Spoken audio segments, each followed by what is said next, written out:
때로는 인생에서 가장 소중한 것들이 우리가 가장 예상하지 못한 곳에서 다시 모습을 드러내기도 합니다.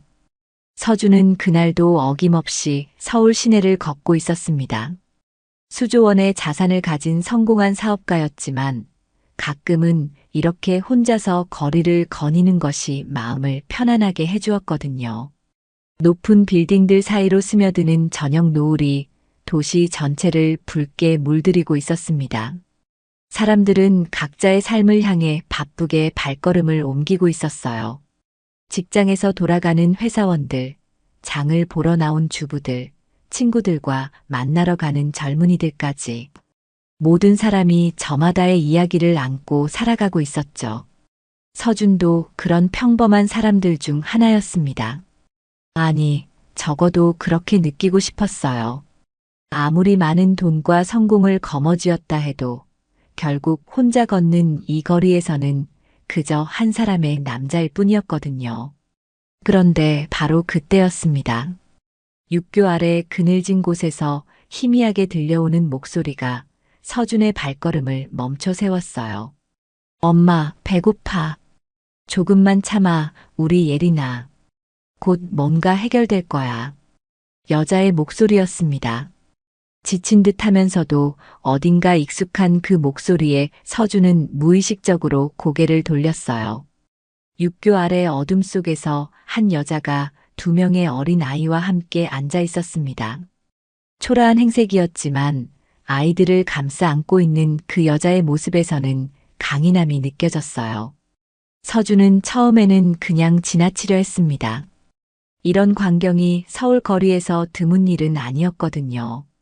하지만 뭔가가 자신을 그 자리에 붙들어 세우고 있었어요.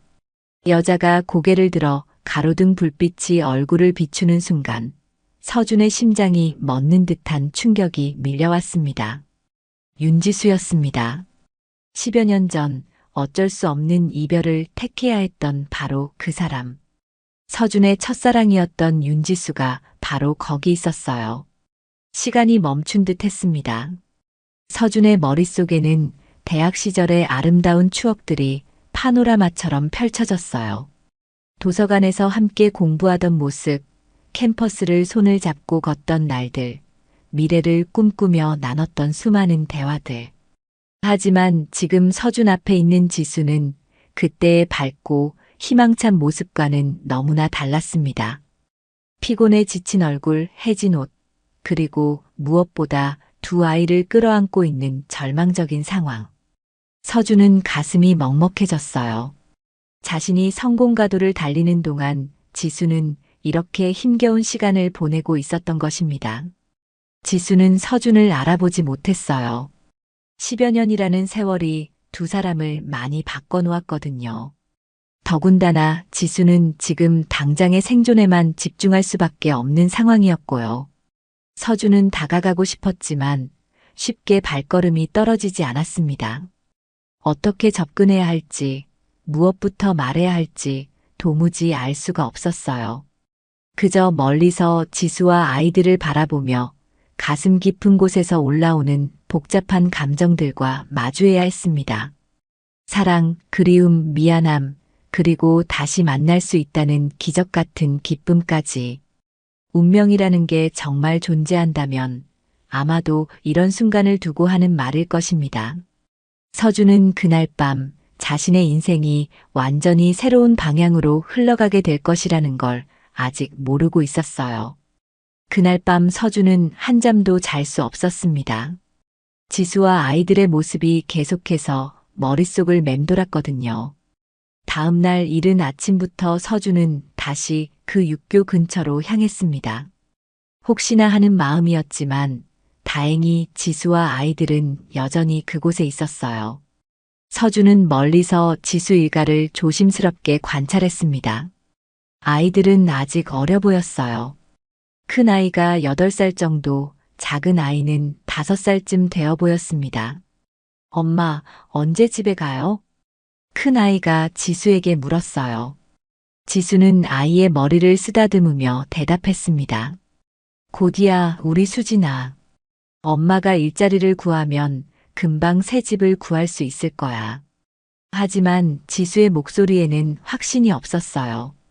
현실은 그렇게 쉽게 해결될 문제가 아니었거든요. 서준은 가슴이 아팠습니다. 저 아이들이 이런 상황에서 지내야 한다는 게 말이 안 됐어요. 그리고 지수가 혼자서 모든 걸 감당해야 한다는 것도요. 하지만 서준은 함부로 다가갈 수 없었습니다. 지수가 자신을 알아본다면 어떤 반응을 보일지 예측할 수 없었거든요. 더군다나 지금의 상황에서 갑자기 나타난 옛 연인이라니 지수에게는 오히려 부담이 될 수도 있었어요. 그래서 서준은 다른 방법을 생각해냈습니다. 익명의 선의를 베푸는 것이었어요. 오후가 되자 서준은 근처 식당에서 따뜻한 도시락 3개를 주문했습니다. 그리고 배달 직원에게 특별한 부탁을 했어요. 저기 육교 아래 있는 가족에게 전해주세요. 누가 보냈는지는 말하지 마시고요. 선한 분이 계시네요. 알겠습니다. 배달 직원이 도시락을 가져다 주는 모습을 서준은 멀리서 지켜봤습니다. 지수는 처음에는 당황스러워했어요. 누가 왜 이런 걸 보내준 건지 이해할 수 없었거든요. 하지만 아이들이 배고파하는 걸 보고는 결국 도시락을 받아들였습니다. 수진아, 예린아, 이거 먹자. 와, 정말 맛있어 보여요. 아이들이 맛있게 먹는 모습을 보며 지수도 조금씩 미소를 지었어요. 오랜만에 제대로 된 식사를 할 수 있어서 안도하는 표정이었습니다. 서준은 그 모습을 보며 마음이 따뜻해졌어요. 적어도 오늘 하루는 지수와 아이들이 굶지 않아도 될 테니까요. 그날부터 서준의 조용한 도움이 시작됐습니다. 매일 같은 시간에 식사를 보내주고 때로는 아이들을 위한 간식이나 필요한 생필품들도 전해줬어요. 며칠이 지나자 지수는 이상하게 여기기 시작했습니다. 도대체 누가 이런 일을 하는 건지 궁금해졌거든요. 엄마, 천사가 우리를 도와주는 거 아니에요? 예린이가 순진하게 물었습니다. 지수는 딸의 말에 씁쓸하게 미소를 지었어요. 그럴 수도 있겠네, 우리 예린아. 하지만 지수는 마음 한편으로는 불안했습니다. 세상에 공짜는 없다는 걸 너무나 잘 알고 있었거든요. 이런 도움에는 분명 대가가 따를 것이라고 생각했어요. 서준은 그런 지수의 경계심도 이해할 수 있었습니다. 혼자서 2 아이를 키우며 살아가는 여자에게는 모든 것이 의심스러울 수밖에 없었을 테니까요. 그래도 서준은 포기하지 않았습니다. 지수와 아이들이 안전하고 따뜻하게 지낼 수 있도록 뒤에서 조용히 도와주는 것. 지금 당장은 그것만으로도 충분했어요. 서준은 과거 지수와 함께했던 행복한 시절을 떠올렸습니다. 대학교 축제에서 함께 먹었던 떡볶이, 도서관에서 나눠 먹던 샌드위치, 캠퍼스 벤치에서 마시던 커피. 그때는 그런 소소한 것들이 세상에서 가장 달콤했어요. 지금은 상황이 완전히 달랐지만 지수가 맛있게 먹는 모습을 보는 것만으로도 서준은 그때와 같은 행복을 느꼈습니다. 사랑한다는 것은 결국 이런 것이겠죠. 상대방의 작은 행복을 위해 자신의 모든 것을 기꺼이 내어줄 수 있는 마음 말이에요. 일주일 정도가 지나자 서준은 더 적극적인 도움을 주고 싶어졌습니다. 단순히 식사를 제공하는 것만으로는 근본적인 해결이 되지 않았거든요. 서준은 신뢰할 만한 부동산 중개업소를 통해 깔끔하고 안전한 원룸을 하나 계약했습니다. 그리고 그곳에 생활에 필요한 기본적인 가전제품과 가구들을 모두 준비해뒀어요. 이번에도 익명으로 전달하려 했지만 집이라는 건 도시락과는 차원이 다른 문제였습니다. 아무래도 직접 만나서 설명을 해야 할 것 같았어요. 서준은 며칠 동안 고민했습니다. 어떻게 접근해야 지수가 부담스러워하지 않을까요? 결국 서준은 사회복지사를 통해 연결되는 것처럼 꾸미기로 했습니다. 실제로 서준이 후원하는 복지단체가 있었거든요. 안녕하세요. 저는 희망복지재단에서 나온 김민호라고 합니다. 서준은 평소보다 수수한 옷차림을 하고 지수에게 다가갔어요. 지수는 갑작스러운 방문에 당황했습니다. 복지재단이요? 네, 어려운 상황에 계신 분들을 돕는 일을 하고 있어요. 익명의 후원자께서 따님들을 위해 임시 거처를 마련해주고 싶다고 하시는데요. 서준은 최대한 자연스럽게 설명했습니다. 하지만 지수의 반응은 예상과 달랐어요. 고맙지만 사양하겠습니다. 지수는 단호하게 거절했어요. 아직 말씀을 다 듣지도 않으셨는데요. 들을 필요 없어요. 저희는 남의 동정을 받으며 살고 싶지 않거든요. 지수의 목소리에는 강한 자존심이 묻어났습니다. 아무리 어려운 상황이라도 누군가의 시혜를 받는 것은 받아들일 수 없다는 뜻이었어요. 서준은 당황했습니다. 지수의 성격을 예전부터 알고 있었지만 이 정도로 완강할 줄은 몰랐거든요. 하지만 아이들을 생각해서라도 제 아이들은 제가 책임집니다. 돈으로 모든 걸 해결할 수 있다고 생각하지 마세요. 지수의 말에 서준은 깊은 상처를 받았어요. 돈으로 해결하려 한다니 자신의 진심이 그렇게 보였단 말인가요? 그런 뜻이 아니에요.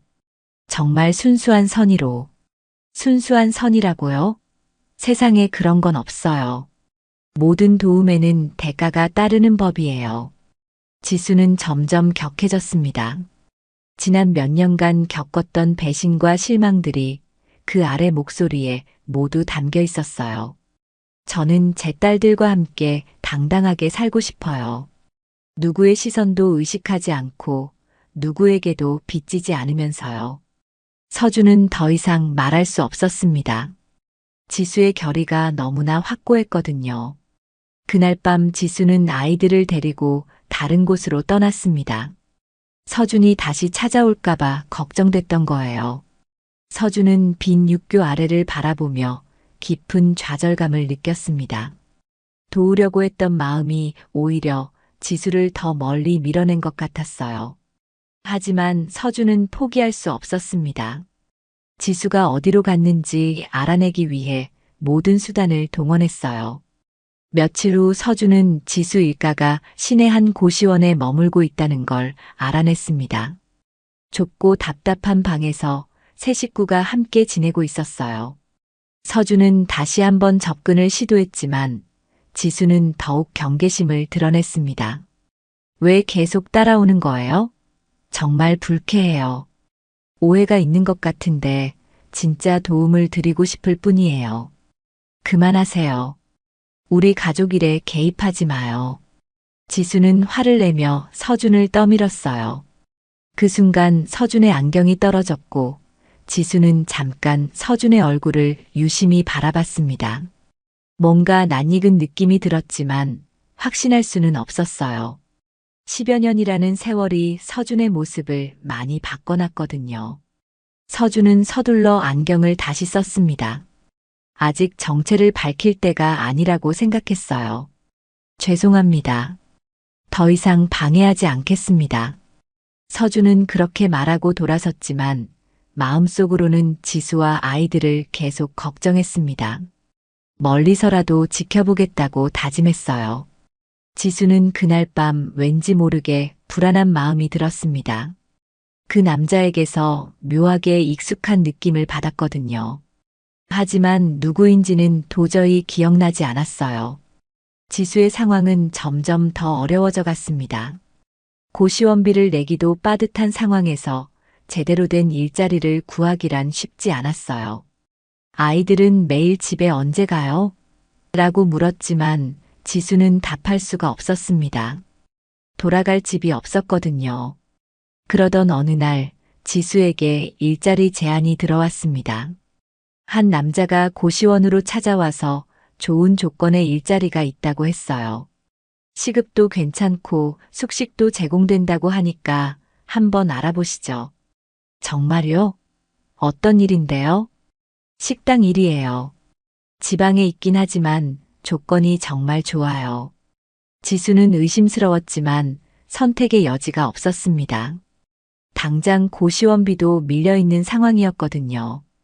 다음 날 지수는 아이들과 함께 그 남자가 알려준 주소로 향했습니다. 하지만 그곳은 식당이 아니었어요. 외진 공장 지대의 낡은 건물이었습니다. 여기가 맞나요? 맞아요. 들어가 보시죠. 순간 지수는 위험을 직감했습니다. 하지만 이미 늦었어요. 건물 안으로 들어가자마자 여러 명의 남자들이 나타나 지수와 아이들을 가뒀거든요. 엄마. 아이들이 무서워서 울기 시작했어요. 무슨 짓이에요? 당장 우리를 보내주세요. 지수가 소리쳤지만 소용없었습니다. 조용히 해. 여기서 일만 열심히 하면 아무 일 없을 거야. 지수는 완전히 속은 거였어요. 이곳은 불법 체류자들을 이용해 혹독한 노동을 시키는 곳이었습니다. 지수와 아이들은 좁은 방에 갇혀서 하루 종일 단순 작업을 해야 했어요. 제대로 된 식사도 주지 않았고 잠깐의 휴식도 허락하지 않았습니다. 며칠이 지나자 아이들은 지쳐서 계속 울기만 했어요. 지수도 한계에 다다랐습니다. 제발 아이들만이라도 보내주세요. 저 혼자 일할게요. 닥쳐. 여기서 나가려면 돈부터 갚아야 해. 그들은 지수에게 터무니없는 빚이 있다고 주장했어요. 숙식비, 교통비 등등 온갖 명목으로 말도 안 되는 금액을 요구했습니다. 한편 서준은 지수와 아이들의 행방을 걱정하고 있었습니다.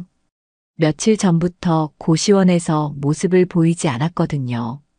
서준은 모든 인맥을 동원해서 지수를 찾기 시작했어요. 사설 탐정, 경찰 인맥, 심지어 해커까지 고용했습니다. 드디어 지수들의 행방을 찾아낸 건 일주일 후였어요. 외곽의 불법 작업장에 갇혀 있다는 정보를 입수한 서준은 즉시 행동에 나섰습니다. 서준은 경찰과 함께 그곳으로 향했어요. 하지만 도착해보니 이미 범인들은 도망친 후였습니다. 지수야. 서준이 지수의 이름을 부르며 건물 안으로 뛰어들어갔어요. 지수와 아이들은 지하실 같은 곳에 갇혀 있었습니다. 아이들은 엄마 품에 안겨서 덜덜 떨고 있었고 지수도 탈진 상태였어요. 괜찮아요? 다친 곳은 없어요? 서준이 다급하게 물었습니다. 지수는 서준의 목소리를 듣는 순간 깜짝 놀랐어요. 분명히 낯익은 목소리였거든요. 당신 누구예요? 일단 여기서 나가는 게 먼저예요. 서준은 지수와 아이들을 안전한 곳으로 데려갔습니다. 병원에서 건강검진을 받게 하고 깔끔한 호텔에서 충분히 쉴 수 있도록 했어요. 그날 밤 지수는 서준에게 물었습니다. 도대체 누구세요? 왜 저희를 도와주시는 거예요? 서준은 더 이상 숨길 수 없다고 생각했어요. 하지만 아직 시기가 이르다는 생각도 들었습니다. 그냥 도움이 필요한 분을 본 그냥 못 지나쳤을 뿐이에요. 그런 말도 안 되는 이유로 이렇게까지 할 리 없잖아요. 지수는 계속 추궁했지만 서준은 끝까지 정체를 밝히지 않았습니다. 대신 지수와 아이들이 안전하게 지낼 수 있는 곳을 마련해 줬어요. 이번에는 지수도 거절할 수 없었습니다. 아이들의 안전이 가장 중요했거든요. 고맙습니다. 지수가 처음으로 서준에게 고마움을 표현했어요. 천만에요. 당연한 일을 했을 뿐이에요. 하지만 지수는 여전히 서준이 누구인지 궁금해 죽겠었습니다. 자신을 구해준 이 남자의 정체가 무엇인지 꼭 알아내고 싶었어요. 위기에서 벗어난 후 지수는 서준에 대해 다시 생각해보기 시작했습니다. 처음에는 단순한 동정이나 시혜로만 여겼던 서준의 도움이 사실은 그런 게 아니었어요. 진정으로 자신과 아이들을 걱정하는 마음에서 나온 행동이었다는 걸 조금씩 깨닫게 됐거든요. 서준이 마련해준 집은 아담하지만 아늑했습니다. 아이들을 위한 작은 방도 따로 있었고 생활에 필요한 모든 것들이 세심하게 준비되어 있었어요. 엄마, 여기 정말 좋아요. 수진이가 신나게 말했습니다. 응, 정말 오랜만에 제대로 된 집에서 자는구나. 지수도 안도의 한숨을 내쉬었어요. 하지만 지수는 여전히 서준의 정체가 궁금했습니다. 도대체 누가 이런 일을 하는 걸까요? 며칠 후 서준이 다시 찾아왔어요. 이번에는 지수에게 일자리를 소개해 주려고 했습니다. 믿을 만한 회사예요. 아이들 돌볼 시간도 충분히 주고요. 왜 이렇게까지 도와주시는 거예요? 지수가 다시 한번 물었지만 서준은 여전히 명확한 답을 주지 않았어요. 그냥 도움이 필요한 분을 보면 그냥 지나칠 수가 없어서요. 그런 분이 세상에 정말 있을까요? 지수는 반신반의했지만 서준의 진심은 점점 느껴지고 있었습니다. 서준이 소개해준 회사는 정말 괜찮았어요. 동네 작은 카페였는데 사장님도 친절하고 일하는 환경도 좋았습니다. 아이들 때문에 일찍 들어가야 할 때도 있는데 괜찮을까요? 물론이죠. 아이가 우선이어야죠. 카페 사장님은 이해심이 많았어요.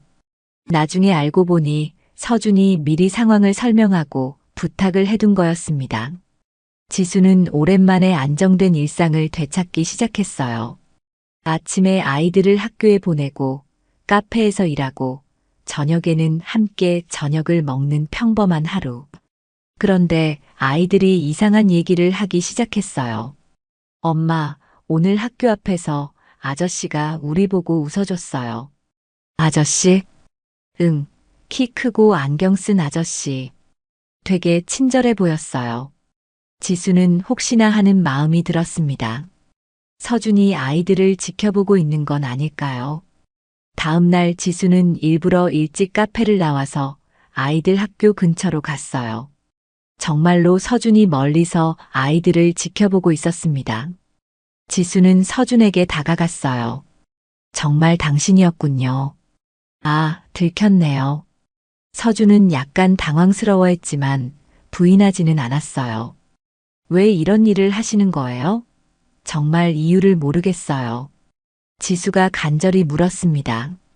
서준은 잠시 망설이다가 입을 열었어요.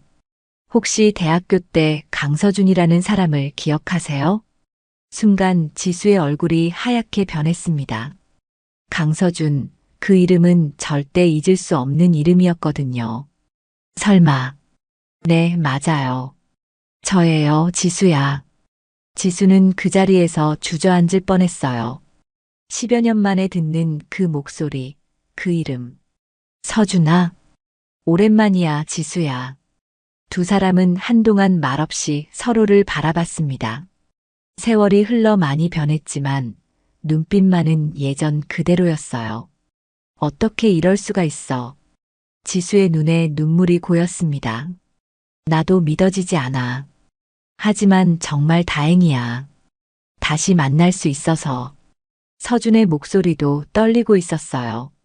그날부터 두 사람 사이의 서먹함이 조금씩 풀리기 시작했습니다. 과거의 사랑이 다시 꿈틀거리기 시작했어요. 하지만 지수는 여전히 조심스러웠습니다. 서준이 자신을 동정하는 건 아닐까 하는 생각이 들었거든요. 나한테 미안해서 이런 거야? 미안함도 있어. 하지만 그것보다는 서준이 말을 멈췄어요. 아직 모든 것을 털어놓기에는 이른 것 같았거든요. 그것보다는 뭐야? 여전히 내가 소중해서야. 지수는 가슴이 두근거렸습니다. 오랜만에 느끼는 설렘이었어요. 하지만 동시에 두려웠습니다. 다시 상처받게 될까봐, 아이들에게 해가 될까봐. 그날 밤 지수는 잠을 이룰 수 없었어요. 서준과의 재회가 가져올 변화들이 걱정됐거든요. 하지만 한편으로는 기대도 됐습니다. 혼자서 모든 걸 감당해야 했던 무거운 짐을 조금은 덜 수 있을 것 같았어요. 정체를 밝힌 후 서준과 지수의 관계는 조금씩 자연스러워졌습니다. 하지만 여전히 조심스러운 부분들이 많았어요. 특히 아이들에게 서준을 어떻게 소개해야 할지가 고민이었습니다. 지수는 아직 서준과의 관계를 명확히 정의하지 못했거든요. 그런데 아이들이 먼저 서준에게 마음을 열기 시작했어요. 아저씨, 오늘도 학교 앞에서 기다려 주실 거예요? 수진이가 서준에게 물었습니다. 그래, 우리 수진이 안전하게 집에 오는지 확인해야지. 와, 정말 좋아요. 예린이도 서준을 따랐어요. 서준이 사준 작은 선물들에 무척 기뻐했거든요. 서준은 아이들과 함께 있을 때 진정한 행복을 느꼈습니다. 자신이 이렇게 아이들을 좋아할 줄 몰랐어요. 아저씨는 왜 결혼 안 하셨어요? 수진이가 순진하게 물었습니다. 좋은 사람을 못 만나서 그런가 봐. 우리 엄마는 어때요? 우리 엄마 정말 좋은 사람이에요. 아이들의 말에 지수는 얼굴이 빨갛게 됐어요. 서준도 당황스러워했지만 기분이 나쁘지는 않았습니다. 엄마도 아저씨 좋아하는 것 같은데요. 예린이까지 거들었어요. 얘들아, 그런 말 함부로 하는 거 아니야.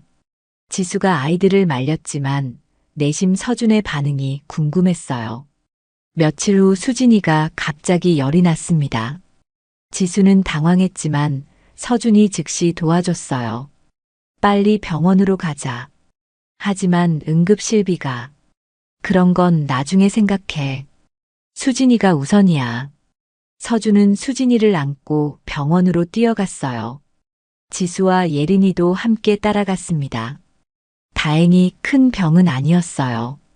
감기로 인한 열이었습니다. 괜찮다니까 다행이야. 서준이 안도의 한숨을 내쉬었어요. 그런 서준의 모습을 보며 수진이가 말했습니다.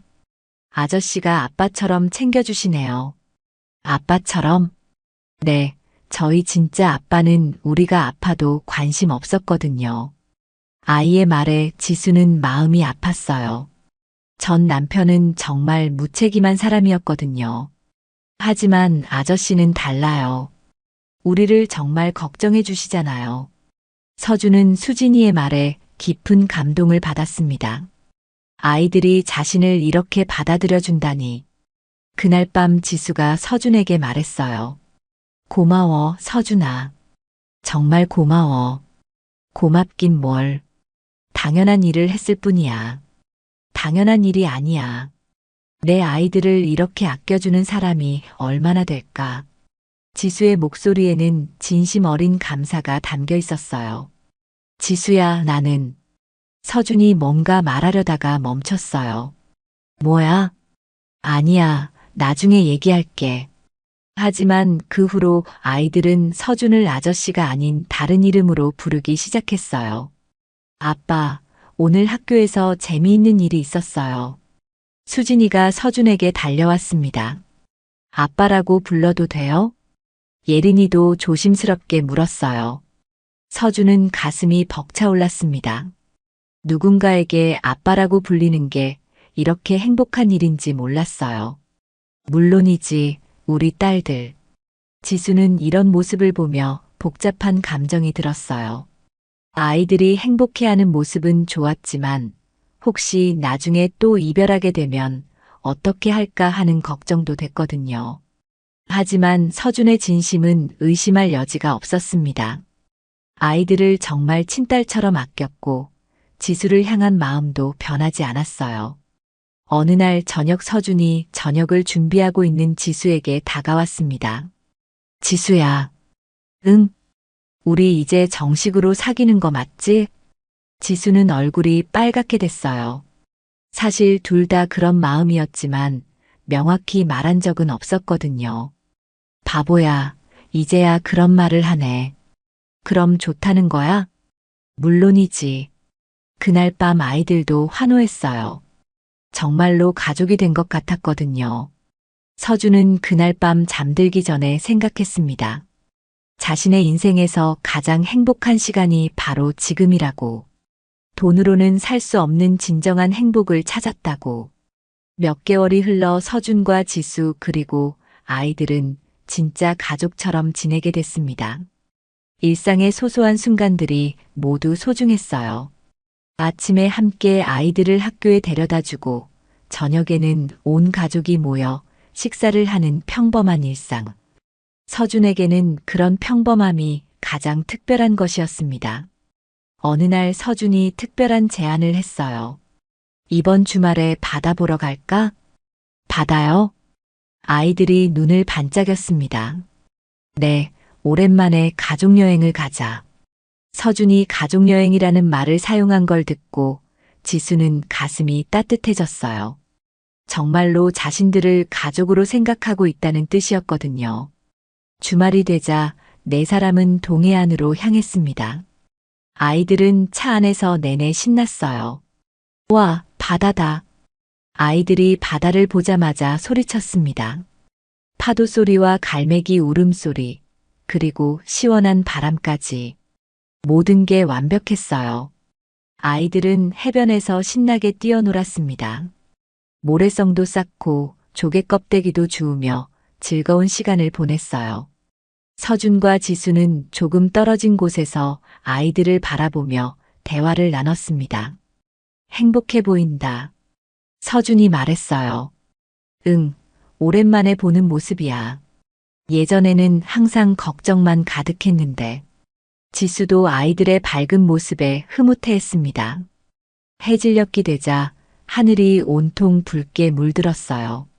아름다운 노을이 바다를 황금빛으로 물들이는 광경이 장관이었습니다. 엄마, 아빠 잠깐만 와봐요. 아이들이 부르자 서준과 지수가 다가갔어요. 와, 정말 예쁘다. 사진 찍어요. 네 사람은 노을을 배경으로 가족 사진을 찍었습니다. 서준은 그 순간을 평생 기억하고 싶었어요. 저녁이 되자 아이들은 피곤해서 일찍 잠들었습니다. 서준과 지수는 해변을 따라 조용히 산책했어요. 지수야. 서준이 갑자기 걸음을 멈췄습니다. 왜? 할 말이 있어. 서준은 지수의 손을 잡았어요. 달빛 아래서 지수의 얼굴이 더욱 아름다워 보였습니다. 뭔데? 나와 결혼해 줄래? 갑작스러운 청혼에 지수는 깜짝 놀랐어요. 서준아, 진심이야. 너와 아이들과 함께 평생을 살고 싶어. 서준의 눈빛이 진지했습니다. 우리 아이들도 너를 정말 좋아하고 나도 너 없인 더 이상 살 수 없을 것 같아. 지수는 가슴이 두근거렸어요. 하지만 동시에 두려운 마음도 들었습니다. 혹시 나중에 후회하지 않을까? 후회할 리 없어. 이미 충분히 생각해봤어. 서준이 지수의 얼굴을 감싸며 말했어요. 지수야, 나는 성공도 해봤고 돈도 많이 벌어봤지만 진짜 행복은 너희와 함께 있을 때만 느꼈어. 서준아. 지수의 눈에 눈물이 맺혔습니다.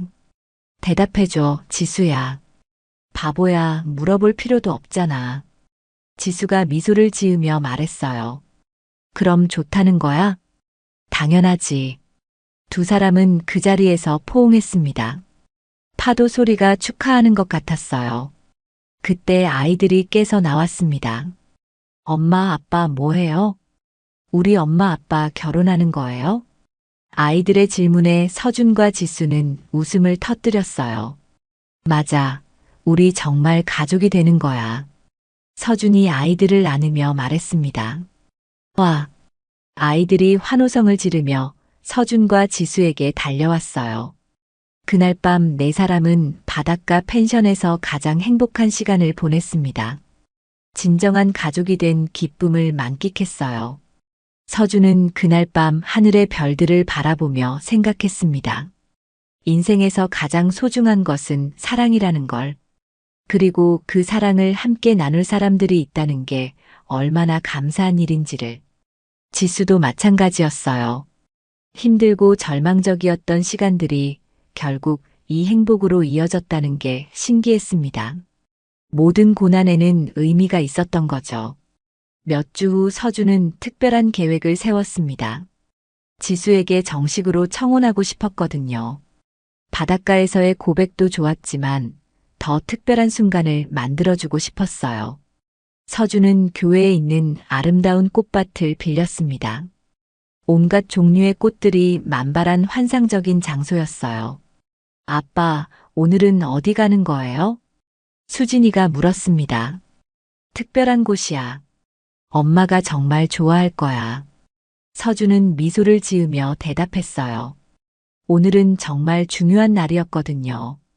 꽃밭에 도착하자 지수와 아이들 모두 감탄했습니다. 와, 너무 예뻐요. 정말 동화 속 같아요. 아이들이 신나게 뛰어다니기 시작했어요. 여기 어떻게 알았어? 지수가 서준에게 물었습니다. 비밀이야. 서준은 지수의 손을 잡고 꽃밭 중앙으로 이끌었어요. 그곳에는 미리 준비해둔 작은 테이블과 의자가 있었습니다. 뭐야, 이거? 조금만 기다려봐. 서준이 어디선가 작은 상자를 꺼냈어요. 반지 상자였습니다. 서준아, 설마. 지수가 놀라며 손으로 입을 막았어요. 서준은 한쪽 무릎을 꿇고 지수를 올려다봤습니다. 윤지수 씨, 저와 결혼해 주시겠습니까? 정식 청혼이었어요. 아이들도 박수를 치며 환호했습니다. 엄마, 빨리 좋다고 해요. 지수는 눈물을 흘리며 고개를 끄덕였어요. 그럼 물론이지. 서준이 지수의 손가락에 반지를 끼워줬습니다. 아름다운 다이아몬드 반지가 햇살에 반짝였어요. 이제 정말 우리 가족이네요. 예린이가 기뻐하며 두 사람 품에 안겼습니다. 서준은 지수와 아이들을 모두 품에 안았어요. 이보다 더 행복할 수는 없을 것 같았습니다. 그날 저녁 집으로 돌아와서 서준이 지수에게 말했습니다. 지수야, 나는 이제야 깨달았어. 뭘? 돈이 전부가 아니라는 걸. 진짜 중요한 건 사랑하는 사람들과 함께하는 시간이야. 서준의 말에 지수도 깊이 공감했어요. 나도 그래. 아무리 힘들어도 사랑이 있으면 견딜 수 있더라. 두 사람은 서로를 바라보며 미소를 지었습니다. 며칠 후 작은 결혼식을 올렸어요. 화려한 결혼식보다는 가족과 가까운 사람들만 모인 따뜻한 결혼식이었습니다. 아이들이 꽃잎을 뿌리며 축하해줬고 지수는 세상에서 가장 아름다운 신부였어요. 이제 정말 한 가족이 됐네.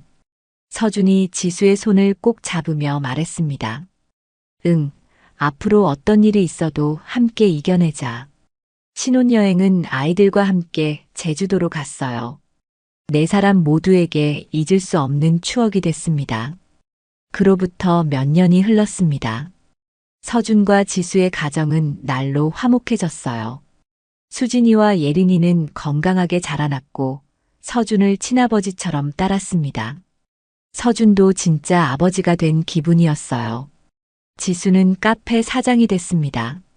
서준이 도와서 작은 카페를 차린 거였어요.